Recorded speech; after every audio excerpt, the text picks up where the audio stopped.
캘리포니아주에 기록적인 폭풍우가 덮치면서 피해가 속출하고 있는 가운데 산사태 피해가 400여 건에 달하는 것으로 집계됐습니다.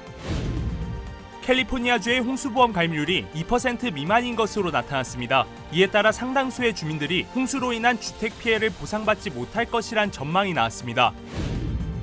휴스턴의 한 고등학교가 교내 휴대폰 소지를 전면 금지해 논란이 일고 있습니다. 학교 측은 학생들의 안전을 위한 조치라는 입장을 밝혔습니다.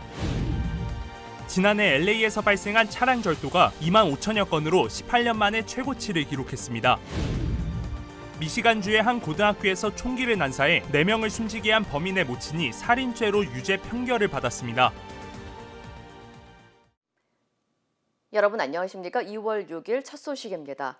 캘리포니아 남부 지역을 강타한 폭우로 도시 곳곳이 아수라장이 되면서 각종 피해가 급증하고 있는 가운데 산사태 피해가 400여 건에 달하는 것으로 나타났습니다.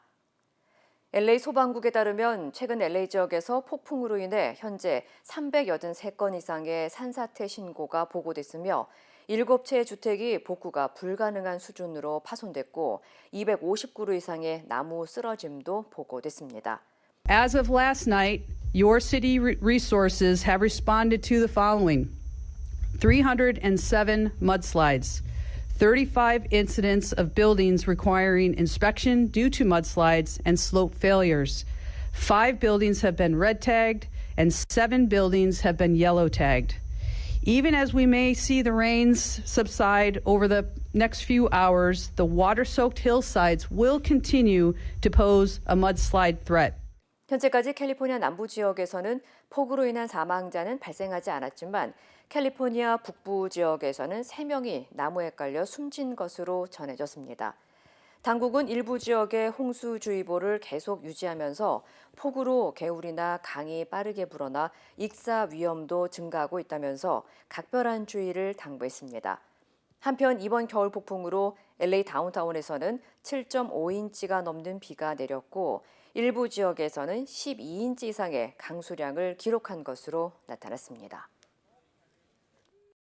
한편 산타바바라 카운티의 한 해변가의 아파트 건물이 폭우로 무너져 내려 수십 명이 긴급 대피하는 소동이 벌어졌습니다. 산타바바라 카운티 소방국에 따르면 오늘 오전 9시 50분쯤 유시의 산타바바라 인근 이슬라비스타 아파트가 절벽이 침식되면서 아파트 4개의 동에서 45명이 긴급 대피했습니다. 당시 침식으로 절벽이 무너져 내리고 아파트 테라스 부분이 바다 쪽으로 내려앉는 등 위험천만한 상황이 발생한 것으로 알려졌습니다. 현재 소방국은 구조물 피해 조사를 위해 드론을 배치해 조사 중이지만 대피한 주민들이 언제 집으로 돌아갈 수 있는지는 불분명한 상태입니다. I'm not worried about it because where we're sleeping at, we just wake up. It would be the deck, not our rooms and stuff. But yeah, it's been a precaution. It's in our lease and stuff that this could happen. So. 한편 해당 아파트는 UC 산타바바라 학생들에게 멋진 전망으로 인기가 높았지만 일부 절벽의 높이가 50피트에 이르면서 지난 30년 동안에는 13명이 추락사한 것으로 전해졌습니다. 겨울 폭풍으로 현재 곳곳에 막대한 피해가 속출하고 있는 가운데 상당수의 주민들이 홍수로 인한 주택 피해를 보험으로 보상받지 못할 것이라는 전망이 나왔습니다. 캘리포니아 보험국에 따르면 자연재해가 원인인 홍수로 인한 플러드 데미지에 대한 보상을 받기 위해서는 홍수보험을 별도로 가입해야 합니다. 하지만 현재 캘리포니아주의 홍수보험 가입률은 2% 미만이고 저지대나 홍수 고위험 지역조차도 가입률이 50% 미만에 불과한 것으로 나타났습니다. 이는 LA와 오렌지 카운티 등 8개 카운티에 770만 가구 가운데 1% 미만의 가구만 홍수 피해로 인한 손해배상을 청구할 수 있는 수준입니다. 현재 일반적인 홍수보험으로 인한 보험 규모의 경우 주택 구조물 손상은 최대 $25만, 주택 내 물품은 $10만 달러까지 보상받을 수 있습니다. 한편 이번 폭우 사태로 홍수 피해 주택이 더 늘어날 것으로 예상되는 가운데 주택 보험 문제는 더 심각해질 것으로 우려됐습니다. 다음 소식입니다. 휴스턴의 한 고등학교가 휴대폰과 관련해 학생들 간의 싸움이 일어나자 교내 휴대폰 소지를 전면 금지했습니다. 위반 시 벌금도 부과하기로 했는데요. 학교 측은 안전을 위한 조치라고 했지만 일부 학생과 학부모들은 시위까지 벌이면서 반발하고 있습니다. 여준호 기자의 보도입니다. 학생 수십여 명이 학교 본관 앞에 모였습니다. 큰 소리로 피켓 시위까지 벌이며 경찰과 대치합니다. 학생들이 학교에서 휴대폰을 소지하거나 사용하는 것을 전면 금지하자 이에 반발해 집단 시위에 나선 겁니다. There's issues that goes on within the school and we need our cell phones. 학교 측의 휴대폰 사용 금지 조치는 학생들의 안전 문제 때문에 촉발됐습니다. 학교에서 한 학생이 구타를 당하는 휴대폰 영상이 확산하면서 학생 무리 사이 여러 차례 싸움이 발생하자 아예 싸움의 원인이 된 휴대폰을 원천 차단한 것입니다. 학교 측은 학생들이 수업 시작 전 휴대폰을 반납하고 방과 후 다시 가져갈 수 있도록 조치한 데 이어 이를 어길 경우 벌금까지 내도록 했습니다. 학교 측의 강력한 조치에 학생들은 물론 학부모들도 강하게 반발하고 나섰습니다. 학생들의 안전을 위한 것이 아닌 오히려 위급 상황 시 도움의 손길을 요청할 수 있는 눈과 귀를 차단할 수 있다는 겁니다. If my child don't have a phone, how I'm gonna know if anything happened? It is a safety thing due to the fact that school shootings are still happening. How can I let my parent know that I made it to school safely? If someone comes into school and I feel scared, I'm harmed, like I have to let my parent know what's happening. 논란이 거세지자 학교 측은 투명 책가방에 휴대폰을 넣어올 경우엔 강제적으로 수거하지 않을 것이라고 전했지만 교직원과 학생들의 안전을 위해 해당 지침은 그대로 유지할 것이라고 못 박았습니다. 일부 학부모들은 사생활 침해와 관련한 수정헌법 제4조를 언급하며 법적 대응까지 예고한 상태입니다. 교내 휴대폰 사용과 관련한 규제는 미국만이 아닌 전 세계 교육계에서도 논쟁거리가 되고 있습니다. 강제적인 규제보단 학생들이 스스로 휴대폰 사용을 통제하는 역량을 기를 수 있도록 체계적인 교육이 필요하다는 지적이 나옵니다. MBC 뉴스 여준호입니다. LA 지역의 차량 절도율이 18년 만에 최고치를 기록했습니다. 범죄 통계 매체 크로스타운이 LA 경찰국의 통계를 분석한 결과 지난해 LA에서 총 2만 5,825대의 차가 도난당한 것으로 집계됐습니다. 이는 지난 2005년 이후 차량 절도율이 최대치를 기록한 수치입니다. 지역별로는 LA 다운타운에서 지난해 1,582대가 도난을 당하면서 다운타운 보안이 가장 취약한 곳으로 분석됐습니다. 특히 한인타운은 하루에 거의 2대씩 차량이 도난돼 지난해 687대가 피해를 입었으며 LA에서는 6번째로 피해가 큰 지역으로 나타났습니다. LAPD는 도난당한 차량의 80%가 길거리에 주차된 경우라면서 도난된 차량의 대부분은 부품이 없어진 채로 며칠 내에 회수되고 있다고 설명했습니다. 고등학교에서 총기를 난사해 학생 4명을 숨지게 한 범인의 엄마가 살인죄로 유죄 판결을 받았습니다. 월스트리트저널에 따르면 미시건주 오클랜드 카운티 법원 배심원단은 총기 난사 사건 범인의 모친이자 미필적 고의에 의한 살인 등의 혐의로 기소된 제니퍼 크럼블리에게 유죄를 판결했습니다. 제니퍼 크럼블리의 아들인 이선 크럼블리는 지난 2021년 오클랜드 카운티 옥스퍼드 고등학교에서 총기를 난사해 학생 4명을 숨지게 해 1급 살인죄 등에 대한 유죄를 인정하고 종신형을 선고받았습니다. 앞서 검찰은 사건 당일 담임교사가 범인이 수학노트에 총탄에 맞아 피를 흘리는 사람을 그린 것을 발견한 후 부모를 호출했지만 부부는 상황 설명을 들은 뒤에도 아들을 조퇴시키지 않았고 이후 범인의 총기 난사로 이어졌다면서 예방 조치를 제대로 하지 않았다고 보고 기소했습니다. She had a legal duty. She negligently performed that legal duty. She negligently did not take steps to take care and protect the other children in that school. 오는 4월 최종 선고가 예정된 가운데 유죄 판결을 받은 제니퍼의 형량은 최대 15년형까지 가능한 것으로 전해졌으며 제니퍼와 함께 기소된 범인의 부친에 대한 판결은 다음 달에 내려질 전망입니다. 한편 일부 법률 전문가들은 자녀의 살인에 대한 부모의 직접적인 책임을 인정한 이번 판결에 대해 법적으로 논란의 소지가 있다고 전했습니다. 최근 미 전역에서 홍역 발병 사례가 급증해 연방당국에 비상이 걸렸습니다. 연방질병통제예방센터 CDC는 지난해 12월부터 지난 1월 말까지 미 전역에서 홍역 발병 사례가 총 23건 확인됐다고 밝혔습니다. 특히 지난해 12월 말 필라델피아의 한 어린이집을 시작으로 9명이 홍역에 걸렸고 지난달 워싱턴주에서도 가족 모임에서 6명이 홍역에 걸렸다고 전했습니다. 전문가들은 예방접종의 발달 이후 홍역은 사라진 질병처럼 여겨져 왔지만 최근 백신 접종이 허술해지면서 홍역에 감염되는 사례가 급증하고 있어 예방접종을 받을 것을 당부했습니다. My concern is that we're still going to see additional measles cases, and I worry that when you talk about up to roughly 20% of measles cases require hospitalizations, if this continues, we're going to start seeing hospitalized kids with measles.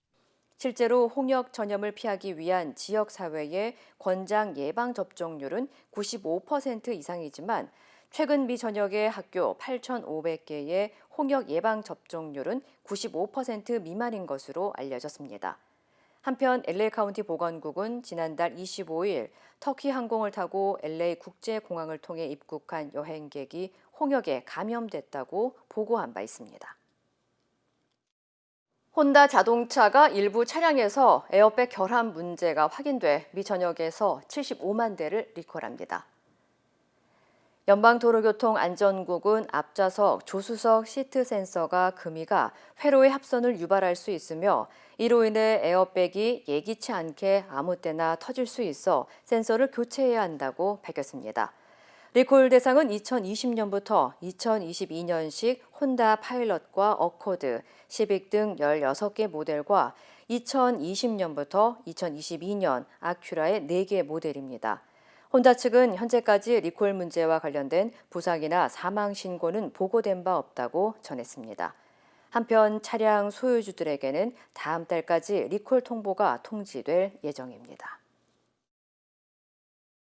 지난달 보잉 737 맥스9의 비행 중 동체 구멍 사고의 원인이 비행기 조립 시 도어 플러그의 볼트가 누락돼 발생한 것으로 조사됐습니다. 연방교통안전위원회의 보고서에 따르면 동체에서 떨어져 나간 비행기 좌측 출구 도어 플러그 조립 당시의 사진에서 볼트가 빠져 있었던 것으로 드러났습니다.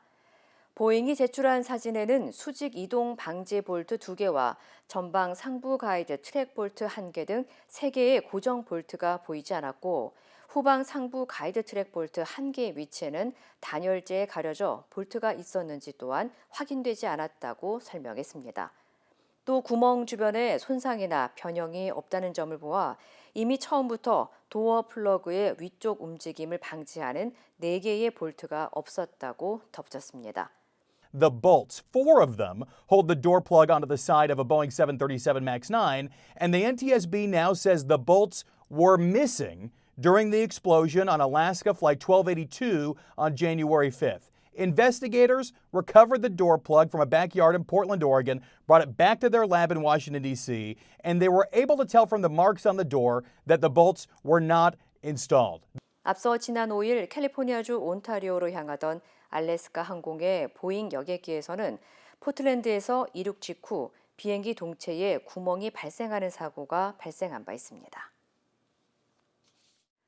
러시아가 유엔 대북 제재로 동결된 북한 자금 일부를 북한에 돌려주고 은행 계좌 개설까지 허용했다는 주류 언론 보도가 나왔습니다. 북한이 러시아에 제공한 미사일과 탄약에 대한 대가로 추정됩니다. 나세웅 기자입니다. 미국 뉴욕타임즈는 러시아가 유엔 제재로 묶어뒀던 북한 자금 3천만 달러 가운데 일부를 북한이 인출할 수 있게 허용했다고 보도했습니다. 러시아가 풀어준 돈은 900만 달러, 약 120억 원인데 북한은 이 돈으로 원유를 구입할 가능성이 높다고 전망했습니다. 또 러시아가 친러시아 성향의 남오세티아를 통해서 북한이 새로 은행 계좌를 개설할 수 있게 도왔다고 전했습니다. 유엔의 대북 금융 제재를 사실상 무력화하는 조치인데 북한이 러시아에 재래식 무기를 제공한 대가로 추정됩니다. 지난달 미국 백악관은 북한이 러시아에 건넨 탄도미사일과 탄환이 우크라이나에서 쓰이기 시작했다고 시점까지 콕 집어 공개했습니다. And on January 2nd, Russia launched multiple North Korean ballistic missiles into Ukraine, including as part of its overnight aerial attack. 앞서 유엔은 북한이 핵실험과 대륙간 탄도미사일 발사를 반복할 때마다 계좌 개설을 금지하고 대량 현금의 이전을 막는 등 금융 제재를 강화해왔습니다. 미국의 독자 제재까지 겹치면서 사실상 국제 송금 시스템에서 완전히 퇴출됐습니다. 경제 봉쇄와 다름없어 북한은 러시아 국적자를 활용해 몽골 등의 위장 회사를 세우는 방식으로 제재를 피하다 적발되기도 했습니다. 뉴욕타임즈는 보도 출처로 복수의 동맹국 정보기관 관계자들을 제시했습니다. 다만 미국 정부 관계자들을 통해 북러 간 은행 관련 내용을 구체적으로 확인할 수는 없었다고 밝혔습니다. MBC 뉴스 나세웅입니다. 미국 연방항소법원이 4년 전 대선 결과를 뒤집으려 했다는 혐의에 대해 트럼프 전 대통령이 주장해온 퇴임 후 대통령 면책특권을 1심에 이어 재차 기각했습니다. 지금은 그저 시민 트럼프일 뿐이라는 건데 트럼프 측은 즉각 상고 의사를 밝혔습니다. 워싱턴에서 왕종명 특파원입니다. 연방항소법원의 판단도 1심과 같았습니다. 재판부는 트럼프 전 대통령이 다른 피고인처럼 방어권을 가진 시민 트럼프가 됐다면서 대통령 재임 때나 적용될 수 있는 면책특권이 더 이상 그를 보호하지 않는다며 트럼프 측 주장을 기각했습니다. When they talk about threat to democracy, that's your real threat to democracy. And I feel that as a president, you have to have immunity. Very simple. 현직이 아닌 전직 대통령이고 자신이 직접 후보로 나선 대선의 결과를 뒤집으려 한 시도에 유무죄를 가리는 재판까지 면책특권을 주장해선 안 된다는 특검 측 주장을 받아들인 겁니다. Never in our nation's history until this case has a president claimed that immunity from criminal prosecution extends beyond his time in office. 2020년 대선에서 패한 트럼프 전 대통령은 16 의회 폭동 사태 이전 주 의원과 법무부 당국자 마이크 펜스 당시 부통령을 압박해 대선 결과 인증을 방해하려 한 혐의로 기소되자 대통령 재임 중의 공무행위는 퇴임 후에도 면책특권의 보호를 받기 때문에 형사처벌 대상이 아니라고 주장해 왔습니다. 오늘 판결 이후에도 트럼프 측은 완전한 면책특권이 없다면 대통령 역할을 수행할 수 없다고 반발하면서 즉각 상소할 거라고 밝혔습니다. 모든 형사재판을 11월 대선 이후로 끌고 가려는 지연 전략도 작용했습니다. 유력한 대선 후보 트럼프의 재판이라는 정치적 민감성 때문에 최종 판단이 언제 어떻게 내려질지 현재로선 아무도 장담하지 못하고 있습니다. 워싱턴에서 MBC 뉴스 왕종명입니다. 일본도 폭설 때문에 피해가 속출하고 있습니다. 도쿄 도심은 빙판길 사고로 아수라장이 됐고 열차가 멈추고 전철까지 정전되면서 출퇴근길이 마비됐습니다. 도쿄에서 현영준 특파원입니다. 좀처럼 눈이 오지 않는 도쿄에 최고 8cm의 폭설이 쏟아졌습니다. 습기가 많은 눈이라 언덕길을 오르던 소형 승용차가 뒤로 미끄러지더니 제설 차량에 그대로 충돌합니다. 夏タイヤだったので雪が降る前に来ようかなって思ってたんですけど急にバーッと強く降ってきてしまったところで坂道でスリップしてしまってぶつけてしまった。 눈길에 미끄러진 대형 트럭은 소형 트럭까지 밀쳐내며 가로수를 들이받기도 했습니다. 곳곳에서 크고 작은 교통사고가 잇따르면서 도쿄 도심은 말 그대로 아수라장이 됐습니다. 이 때문에 퇴근길 귀가하던 시민들은 하염없이 버스를 기다려야 했습니다. 大変です。寒いし。もう30分ぐらい待ってますかね. 지상 구간이 많은 도쿄의 전철도 폭설로 전기 공급이 끊겼습니다. 전철이 갑자기 멈춰 550여 명의 승객들이 비상문을 열고 철로로 내려가 다음 역까지 아슬아슬 걸어가기도 했습니다. 앞이 보이지 않을 정도로 휘몰아치는 눈발이 밤새 계속됐고 도쿄 주변의 고속도로는 통행이 금지됐습니다. 도쿄 신주쿠와 나가노를 잇는 특급 열차 등 6개 열차의 운행이 멈추면서 1,700여 명의 승객이 열차 안에서 밤을 지샜고 도쿄 하네다 공항에선 30편이 넘는 항공기가 결항됐습니다. 갑자기 쏟아진 폭설 탓에 105명이 넘어져 병원 치료를 받았고 일부 학교는 휴교령을 내리기도 했습니다. 일본 정부는 시민 안전을 위해 불필요한 외출을 자제해달라고 당부했습니다. 도쿄에서 MBC 뉴스 현영준입니다.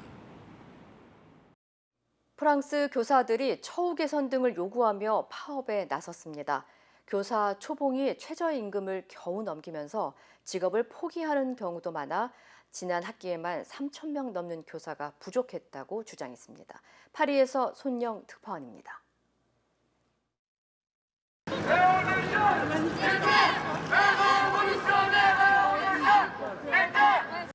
현지 시간 6일 프랑스 교사들이 파업과 함께 전국적인 시위에 나섰습니다.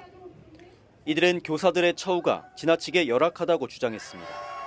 특히 중학교 초임교사 기준 월급은 약 1,861유로, 265만 원가량으로 최저임금의 1.2배 수준에 불과하다고 호소했습니다.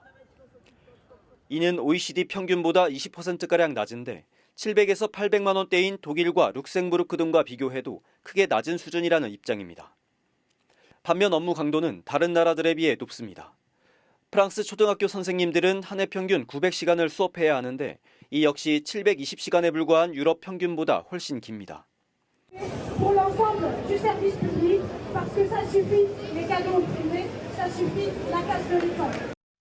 교사를 하겠다는 지원자 수도 줄어들고 있는데 지난 학기에만 부족한 교사 수가 3,100명에 달했습니다. 당연히 교사 1인당 학생 수도 늘어날 수밖에 없습니다. 2년 전 마크롱 대통령은 최소 급여가 2,000유로 이상이 되도록 하겠다고 약속했지만 최근 심해진 인플레이션 등을 감안하면 오히려 20년 동안 꾸준히 줄고 있다고 지적했습니다. 그럼에도 교복 의무화 같은 근본적이지 않은 대책만 내놓고 있다고 정부를 비판했습니다. 또 자녀를 사립학교에 보낸 것으로 확인돼 논란이 됐던 아멜리 우데야 카스테라 신임 교육부 장관의 퇴진도 요구했습니다. 교사들은 이번 주 내내 임금 협상 등을 위한 파업을 예고하면서 정부의 대책을 지켜보겠다고 경고했습니다. 파리에서 MBC 뉴스 손영입니다.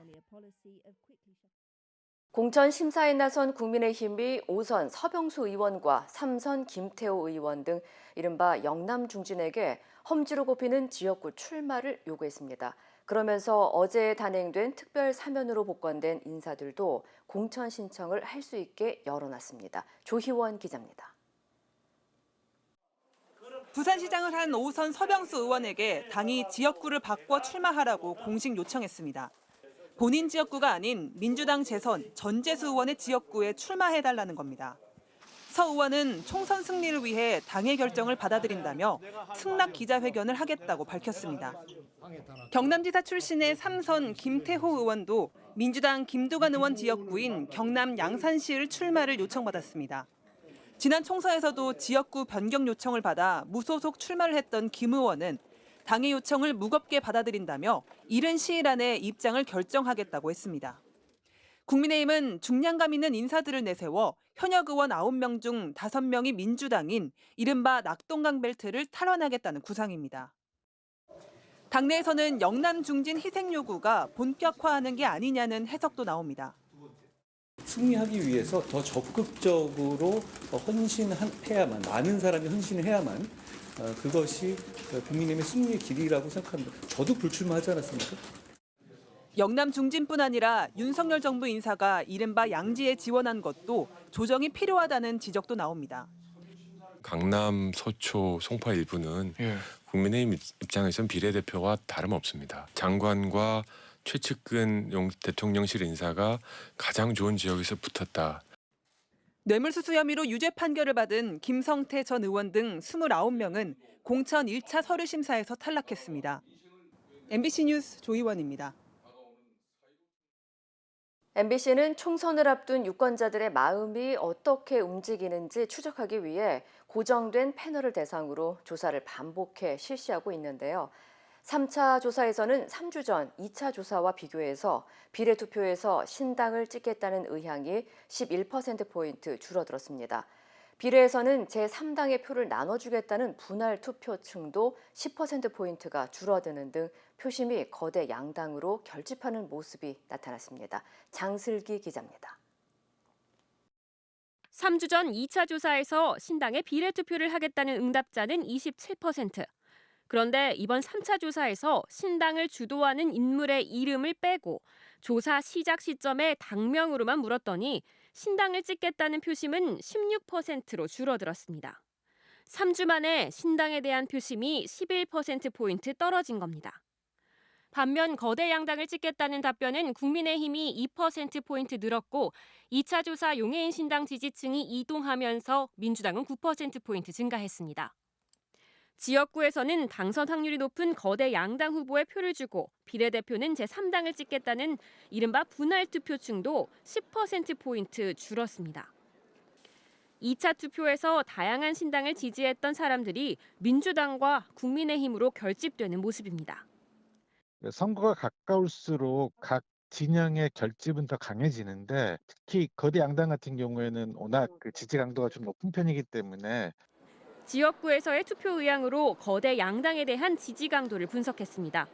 세 차례 조사에서 모두 같은 당 후보에게 표를 던지겠다고 응답한 핵심 지지층은 전체 1,265명 중 국민의힘 285명, 더불어민주당 386명으로 집계됐습니다. 이들 핵심 지지층은 국민의힘 지지층 중에서는 74%, 민주당 지지층 중에서는 70%로 나타나 국민의힘 지지층의 지지 강도가 조금 더 높았습니다. 4차 패널 조사는 3월 첫 주에 발표합니다. MBC 뉴스 장슬기입니다. 한국 정부가 10년 동안 탈북자 6,300여 명을 인터뷰해 만든 보고서가 공개됐는데 여성들 위상이 높아진 점이 눈에 띄었습니다. 배급이 어려워지면서 장마당 등 시장 경제가 활발해졌는데 주로 여성들이 생계에 뛰어든 것으로 나타났습니다. 공윤선 기자입니다. 상점이 늘어선 장마당 거리가 인파로 발 디딜 틈 없이 북적입니다. 그 사이에서 생고기를 도끼로 자르고 언 생선을 저울에 달아 팔고 있는 상인들, 모두 여성입니다. 한 여성은 고구마를 판다는 종이까지 들며 호객행위에 나섭니다. 북한 여성들이 생계 최전선에 뛰어들고 있는 겁니다. 통일부가 최근 10년간 탈북민 6,300여 명을 심층 면접해 조사해봤더니 2016년 이후 식량 배급과 공식 노임 모두 받지 못했다는 비율이 절반을 넘었습니다. 이러다 보니 응답자의 93.6%는 장사를 해야 돈을 벌 수 있다고 말했는데 장사를 하러 나가는 사람 다수는 북한 여성입니다. 남편이 직장에 나가서 일을 해봐야 가정 경제를 끌고 갈 수가 없기 때문에 아내가 장사를 해서 돈을 벌지 않으면 살아갈 수가 없어요. 여성의 경제 활동이 늘면서 북한 가정에서 여성의 위상도 높아졌습니다. 남편을 하찮거나 쓸모없는 존재인 멍멍개나 낯전등 등으로 비하하기도 합니다. 남편이 아니라 불편이라 하죠. 돈도 못 벌어다 주고 집에서 와서 정말 불편하게 앉아서 이거 해라 저거 해라 시키기나 하니까 불편이라 했고 낯전등이랑이 바지에 전등이 필요 없거든요. 더불어 30살 넘어서 결혼하는 여성 비율도 늘고 여성 응답자 중 이혼을 경험한 비율도 30%에 육박했습니다. 전통적 여성상을 강조하는 모습도 자주 눈에 띕니다. 자식 6을 낳아 모두 군대에 보낸 여성을 최고의 애국자라며 치켜 세우는 식입니다. 우리 집에서 제일 큰 자랑은 입대증입니다. 그중에서 우리 맏아들은 제대되고 현재 5명이 군사복무하는 중입니다. 이번에 공개된 보고서는 그동안 3급 비밀로 지정됐던 것으로 통일부는 북한의 경제와 사회 실태를 정확하게 알리기 위해 10년 만에 비밀을 해제했다고 설명했습니다. MBC 뉴스 공윤선입니다. 인도 폭죽 공장에서 폭발 사고가 나 최소 11명이 숨지고 수십 명이 다쳤습니다. 사고 당시 공장에 몇 명이나 있었는지 파악되지 않아 당국이 정확한 사상자 수를 집계하는 데 어려움을 겪고 있습니다. 관련 소식 전해드립니다. 굉음과 함께 시뻘건 화염이 솟구치고 엄청난 양의 뿌연 연기도 피어오릅니다. 인도 중부 폭죽 공장에서 현지 시간 6일 오전 원인이 확인되지 않은 폭발이 일어난 건데요. 현지 언론은 최소 11명이 숨지고 수십 명이 다쳤다고 보도하면서 정확한 사상자 수가 집계되지 않고 있어 사망자가 더 늘 수도 있다고 전했습니다. 사고 공장은 당국 허가를 받지 않고 운영하던 곳으로 평소 많게는 300명 정도가 일했다는데요. 인명피해 외에도 인근 주택 60채가 파손됐고 폭발이 이어지면서 주민들이 안전한 곳으로 급히 대피해야 했습니다. 튀르키 최대 도시 이스탄불에서 무장괴한 2명이 법원 청사를 급습해 1명이 숨지고 5명이 다쳤습니다. 현지 시간 6일 정오쯤 남성 1명과 여성 1명 등 용의자 2명이 이스탄불 법원 청사 출입구 검문소를 습격한 건데요. 경찰과 총격전이 이어졌고 이 과정에서 경찰 3명과 시민 3명 등 6명이 다쳤습니다. 부상자 가운데 1명은 결국 숨졌고요. 용의자 2명은 현장에서 사살됐습니다. 튀르키예 내무부는 용의자들에 대해 미국과 튀르키예, 유럽연합 등이 테러 조직으로 지정한 급진 좌파 단체 소속이라고 밝혔습니다. 아기 판다들이 사육사 품에 안겨 건물 밖으로 나옵니다. 귀여운 판다들의 등장에 연신 카메라 플래시가 터지는데요. 지난해 중국 스촨성 판다 연구센터 2곳에서 태어난 판다들입니다. 우리나라 음력 설격인 중국의 춘절을 축하하는 특별 영상을 제작하기 위해 아기 판다 34마리가 총출동한 건데요. 바깥 세상에 대한 호기심 때문에 잠시도 가만히 있지 못하는 판다들을 통제하기 위해 사육사들은 진땀을 흘려야 했습니다. 한 남성이 집 밖에 쌓인 눈을 손으로 파헤치자 주차된 자동차가 보이기 시작합니다. 한 가정집 앞마당엔 사람 1명만 가까스로 다닐 수 있는 길을 내고 나니 양옆이 눈으로 장벽을 세운 듯한 모습이죠. 지난 주말부터 캐나다 동부 연안에 이례적인 저기압의 영향으로 폭설이 쏟아진 건데요. 1m 넘게 쌓인 눈 때문에 도로 곳곳이 막혔고 헬리팩스 국제공항에선 항공편 운항이 지연되거나 취소되는 사례가 속출했습니다. 급기야 당국은 비상사태를 선포했고요. 주민들까지 제설 작업에 힘을 보탰지만 내린 눈의 양이 워낙 많아 제설 작업에 며칠이 더 걸릴 것으로 보고 있습니다. 고래 한 무리가 고립된 채 가쁜 숨을 몰아쉬고 있는데요. 일본 최북단 홋카이도 인근 바다에서 포착된 모습입니다. 범고래떼가 유빙 때문에 갇히는 바람에 옴짝달싹하지 못하게 된 건데요. 한 해양생물학자가 바다 사자를 촬영하기 위해 드론을 띄웠다가 포착한 장면이라고 합니다. 10여 마리의 범고래가 갇혀 있는 것으로 추정되고요. 일본 해양경비대가 구조를 시도하고 있지만 얼음이 워낙 두꺼워 현장에 접근하지 못하고 있는 것으로 전해졌습니다.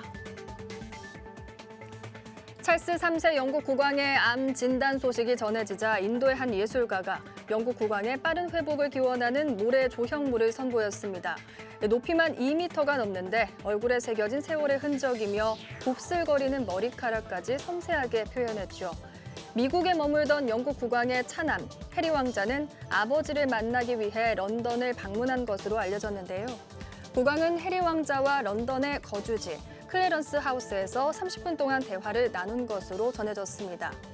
왕실 관계자는 국왕의 상태에 대해 첫 치료를 받고 평소처럼 좋은 상태를 유지하고 있지만 국왕이 자신의 건강 때문에 여러 일정에 차질이 빚어진 데 대해서는 불편해하고 있다고 밝혔습니다. 이 시각 세계였습니다. 인터넷과 SNS에서 화제가 된 소식들 알아보는 투데이 와글와글입니다. 경찰의 예리한 직감과 눈썰미로 놓칠 뻔한 금은방 도둑을 잡아낸 전 과정이 공개됐습니다. 주민등록이 말소된 범인이라 조금만 늦었어도 애를 먹을 뻔한 상황이었는데요. 함께 보실까요? 지난달 17일 대전 동구의 한 금은방입니다. 금반지를 끼워본 남성, 마음에 들었는지 신용카드를 내밀죠.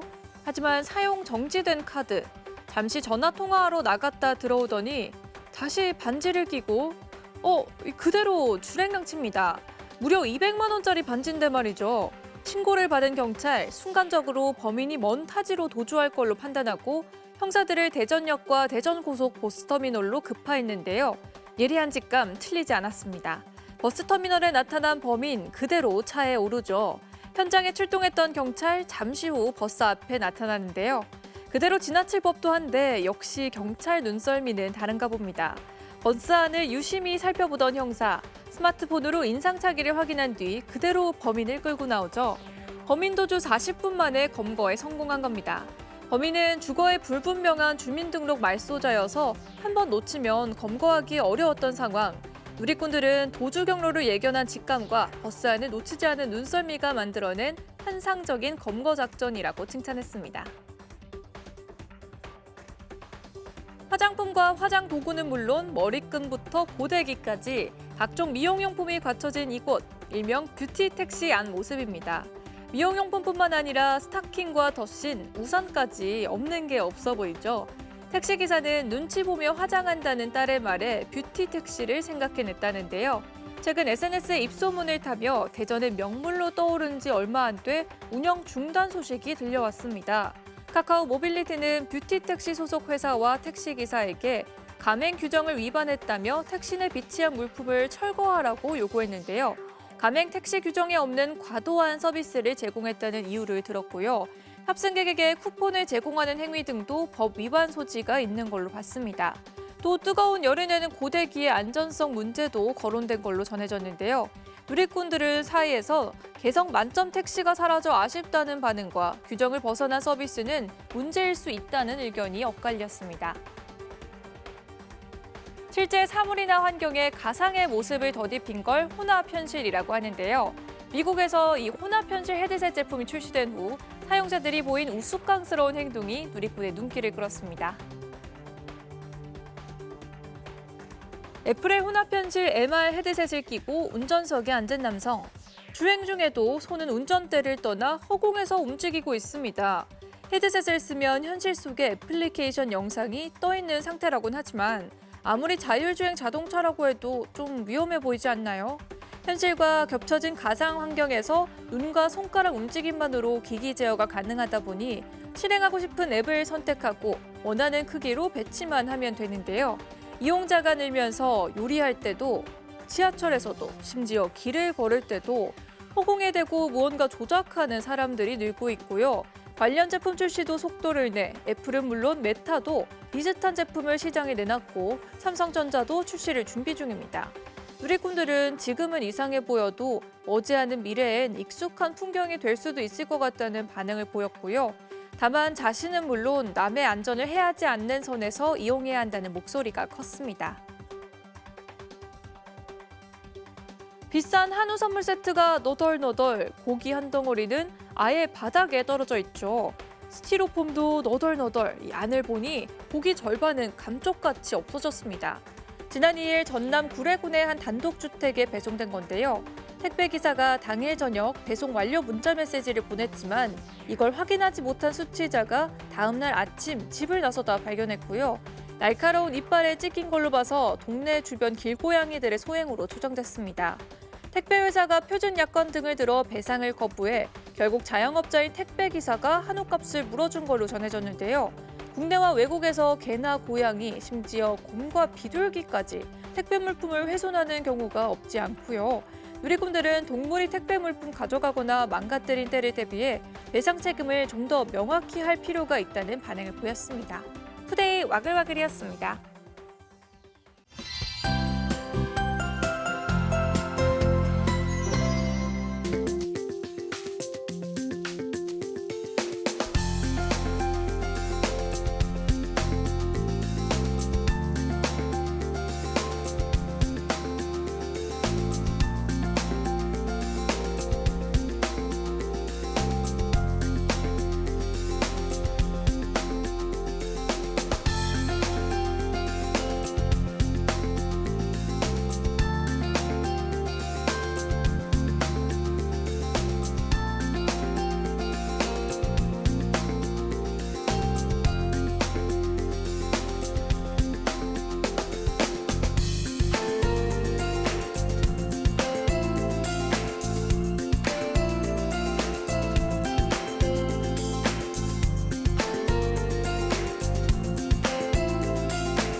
이상으로 2월 6일 화요일 뉴스를 마칩니다. 시청해주신 여러분 고맙습니다.